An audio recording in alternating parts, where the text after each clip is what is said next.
All other things being equal, has the market got it right? There's going to be between 4 and 5 cuts this year, if indeed the trajectory which we talked about today continues. Well, I'm not going to predict how many cuts at this point there are going to be. But you do believe there'll be cuts in the second half of the year? Well, let me put the framework, let me sort of do the framing. I think we've moved importantly on from a debate which was around how tight does policy need to be, how high do rates need to be, to how long do we need to maintain this stance to achieve sustained inflation. Now, I think the way I read the market, I think the market is in the same frame of mind as well.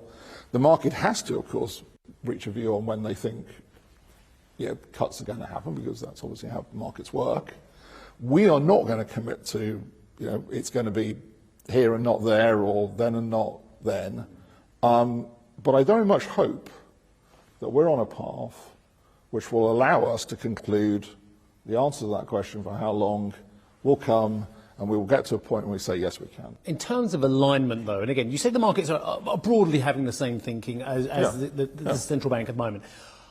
In the United States, there is a huge disparity between what the market is hoping for, 140, 150 basis points this year, and what the Fed is primarily saying, potentially 75 basis points. But you're saying actually the pricing in the gilt market, the pricing in the money markets, is more accurate for the United Kingdom than it is in the United States? No, what I'm saying at the moment is that I've set out how we're framing the issue in terms of for how long do we need to maintain the current stance of policy. We've published a forecast which is conditioned on the market curve, so you can see what our view is of what that leads to. Now, it does leave inflation, above target for quite a long period in that forecast, to be frank, but not massively above target. But it does leave it there for a while. So I'm not going to give a view on how many cuts there'll be or when they will be. But I think that that view that the market's taking is not one I object to. Governor, there's been questions about Bank of England modelling. Bank of England is doing its own research into its modelling as well. Whether it's the Fed, the ECB, or dare I say at the Bank of England, there were mistakes made as well. How do you know your modelling's better now?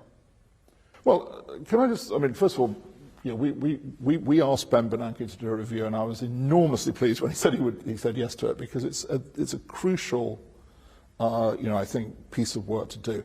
It's not about the decisions we took on monetary policy. It's about the tools that we have, and particularly, as you say rightly, about the modelling tools and about how we use those tools, by the way, as well. It's not just about the tools themselves.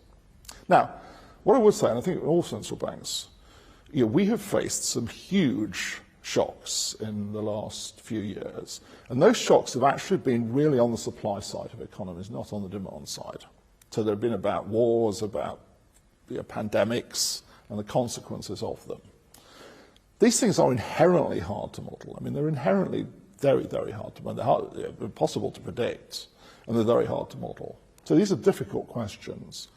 But I think how we put our tools to work in those situations, and therefore how we can take the best decisions and how we can explain those decisions as well, by the way, is critically important. So I'm really looking forward to what Ben Bernanke is going to tell us, because I think it can be hugely important for us going forwards.